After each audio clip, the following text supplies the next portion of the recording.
Estar em Jesus, é isso que significa você ser feliz, você ter tudo. Nós vamos ver isso hoje aqui no Evangelho de João, capítulo 15. Vamos meditar, vamos pedir a direção de Deus. Ó Deus, que o Senhor fale conosco, por isso, abre o nosso entendimento para a tua palavra, que assim seja. No versículo 1, eu sou a videira verdadeira e meu pai é o lavrador. Toda vara em mim que não dá fruto, atira e limpa toda aquela que dá fruto, para que dê mais fruto.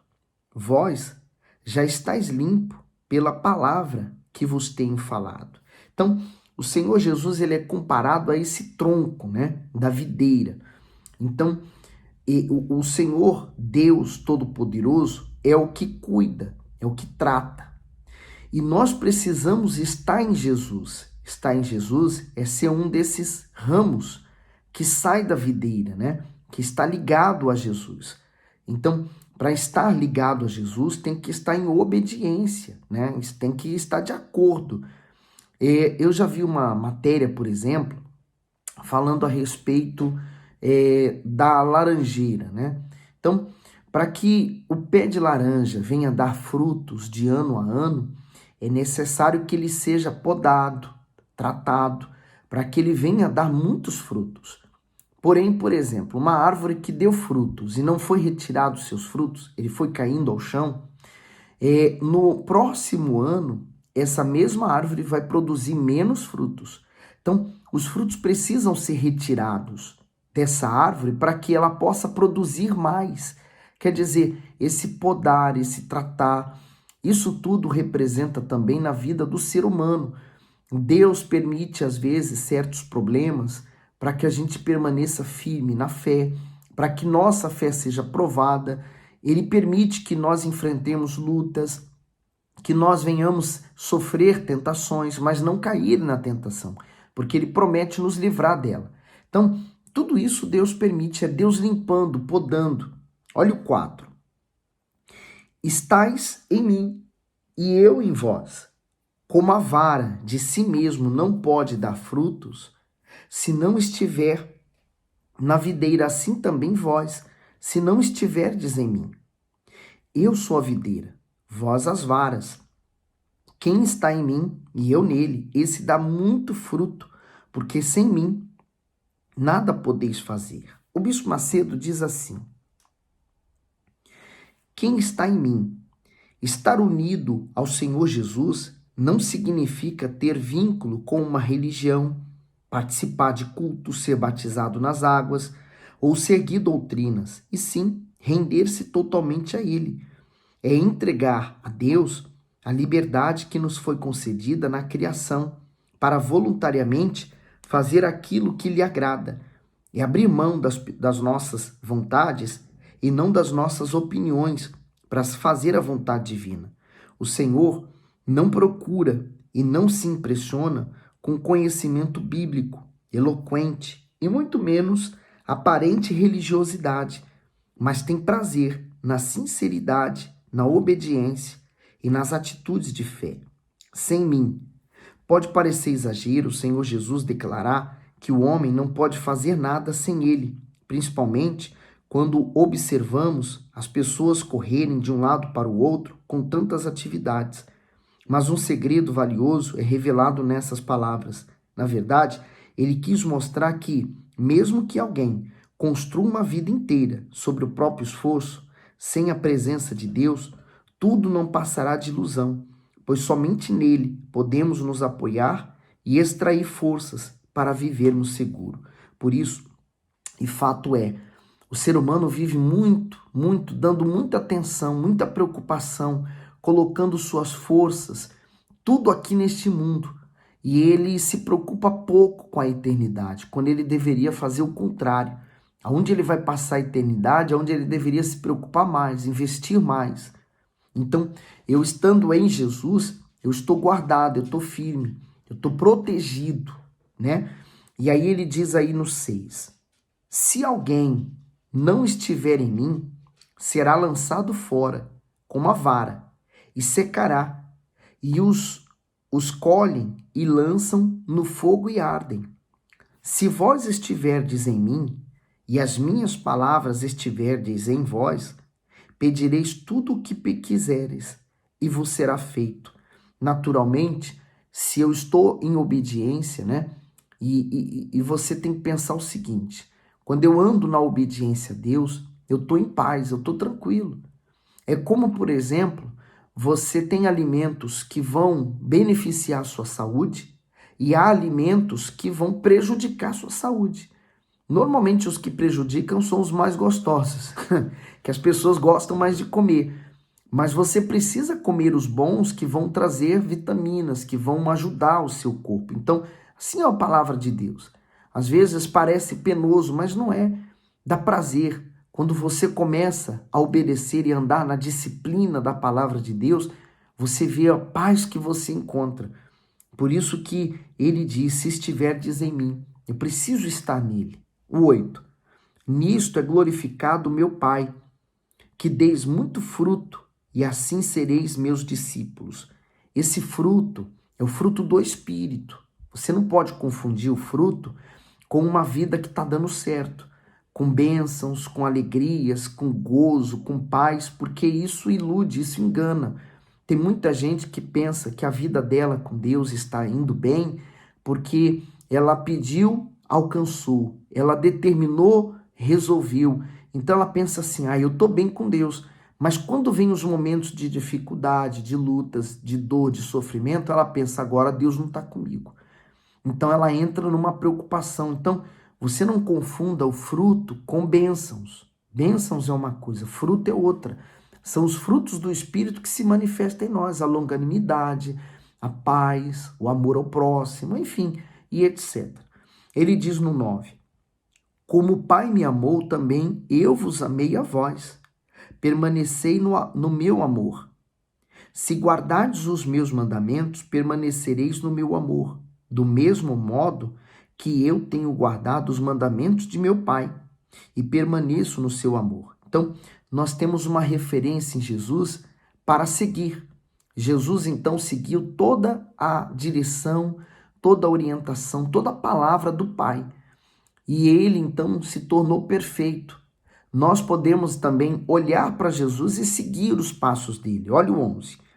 Tenho-vos dito isto para que o meu gozo permaneça em vós e o vosso gozo seja completo. O meu gozo não é completo quando eu tenho um filho, quando eu caso, quando eu estou bem financeiramente, quando eu tenho um trabalho, quando eu estou prosperando em todas as áreas da minha vida. Não. Esse gozo, ele se torna completo quando Jesus está em mim. Olha lá o 12. O meu mandamento é este, que vos ameis uns aos outros, assim como eu vos amei. Ninguém tem maior amor do que este, de dar alguém a sua vida pelos seus amigos. Então, olha como o Senhor Jesus considera aqueles que estão seguindo a Ele. Não apenas servos, mas Ele já considera amigo. O amigo tem tudo, tem acesso a Ele. E o Bispo Macedo diz assim a esse respeito. O maior amor, muitas pessoas medem o amor de Deus pelas circunstâncias em que vivem. Assim concluem que, quando tudo vai bem, é porque são amadas por Ele, mas quando tudo vai mal, é porque foram esquecidas. No entanto, não devemos usar as situações inerentes à vida como regra para avaliar o amor divino. Não há nenhuma prova de amor mais valiosa do que esta, entregar a própria vida por nós. O Senhor Jesus sofreu as mais terríveis dores e morreu em nosso lugar. A grandeza das suas atitudes são provas definitivas do seu imenso amor e da sua bondade. Por isso que olhar para a eternidade e lutar por ela é a maior sabedoria que você pode ter. Aí o 14. Vós sereis meus amigos se fizerem o que eu vos mando. Já vos não chamarei servos, porque o servo não sabe o que faz o seu senhor. Mas tenho-vos chamado amigos, porque tudo quanto ouvi de meu Pai vos tenho feito conhecer. Então, o servo era aquele que não tinha nenhum direito sequer. É servo. está ali para servir. Então, nós, aqueles que obedecem, aqueles que seguem ao Senhor Jesus, eles passam de servo a amigos. O amigo, ele é livre. Veja que expressão, né, de amor que o Senhor Jesus tem por aqueles que estão dispostos a entregar a vida por ele. No 16, não escolhestes vós a mim, mas eu vos escolhi a vós. E vos nomeei para que vades e deis fruto, e o vosso fruto permaneça, a fim de que tudo quanto em meu nome pedirdes ao Pai, ele vô-lo conceda. Veja que maravilhoso, né? Não foi eu que escolhi seguir Jesus. Não, é o contrário. Ele me escolheu. Normalmente, para que essa escolha aconteça, eu vou sofrer muito, né, na minha vida. E esse sofrimento vai me levar a conhecer a Deus, né? E não me impulsiona. O Bispo Macedo diz assim no comentário: eu vos escolhi a vós. A escolha dos 12, dos discípulos, se originou primeiro no propósito divino. Foi o Senhor que primeiro amou e elegeu aqueles 12 homens para a salvação, santificação e realização da sua obra. Aí você pode conferir em 2 Tessalonicenses 2,13. Porém, cabia a eles escolherem a sua escolha.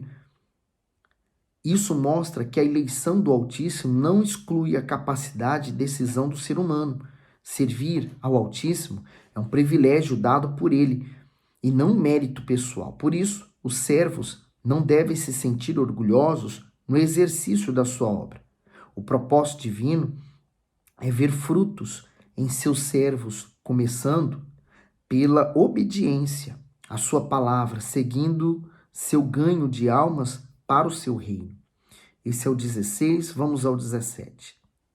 Isso vos mando, que vos ameis uns aos outros. Então, ele está reafirmando isso, porque quando uma pessoa te fere, o normal do ser humano é querer guardar mágoa daquela pessoa. Porque amar, por exemplo, você amar seu filho, ou amar os seus pais, amar quem te ama é fácil.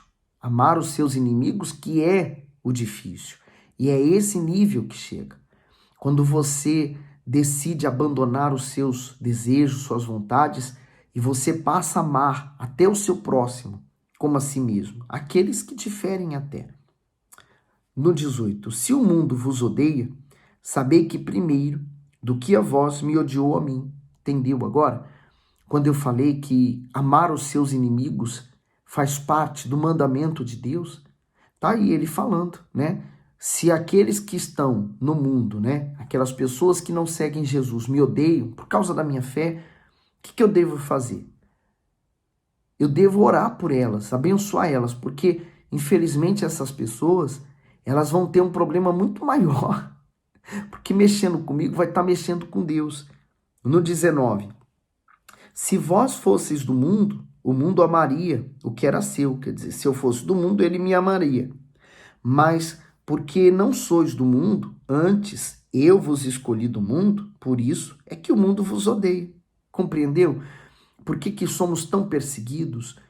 Por que há tanta revolta, ódio contra aqueles que seguem Jesus? Não é seguir uma religião, é diferente. Mas seguir Jesus, no 20, lembrai-vos da palavra que vos disse. Não é o servo maior do que o seu senhor. Se a mim me perseguiram, também vos perseguirão a vós. Se guardaram a minha palavra, também guardarão a vossa. Mas tudo isto vos farão por causa do meu nome, porque não conhecem aquele que me enviou. Se eu não viera, nem lhes houvera falado, não teria pecado, mas agora não tem desculpa do seu pecado. É como você perdoar. Se agora você sabe que o dever seu como cristão é perdoar o seu próximo e você não perdoa, então já não há mais desculpa. Se você sabe que olhar para uma mulher com desejos impuros ou para um homem com desejos impuros é errado e você faz, então não há desculpas. Ele diz, no 23, aquele que me odeia, odeia também o meu Pai. Se eu, entre eles, não fizesse tais obras, quais nenhum outro tem feito, não teriam pecado, mas agora viram-nas e me odiaram a mim e meu Pai. Mas é para que se cumpra a palavra que está escrito na lei: odiaram-me sem causa. Mas quando vier o Consolador, que é o Espírito Santo, que eu da parte do Pai vos hei de enviar, aquele Espírito de verdade, que procede do Pai, ele testificará de mim. E vós também testificareis, pois estivestes comigo desde o princípio. Então, agora você entende o que você precisa fazer para que o Espírito Santo esteja com você. Como ele falou, né?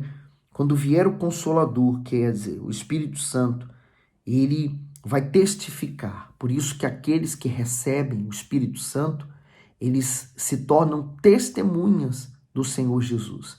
Dentro de você vai haver uma certeza que o Senhor Jesus morreu por você, derramando o seu sangue, cobrindo você do perdão, e agora você vai passar a ser uma testemunha dele, de que ele não está mais morto, mas ressuscitou, que agora está vivo. Medite agora também, se você puder, tem a Bíblia do Bispo, medite nos comentários, nos demais, você vai acrescentar ainda mais na sua fé. Deus abençoe. Faça o seguinte, espalhe esse link, espalhe essas boas notícias para mais pessoas. Vamos levar o Evangelho para aquelas que talvez nem acesso a uma igreja elas têm. Deus abençoe.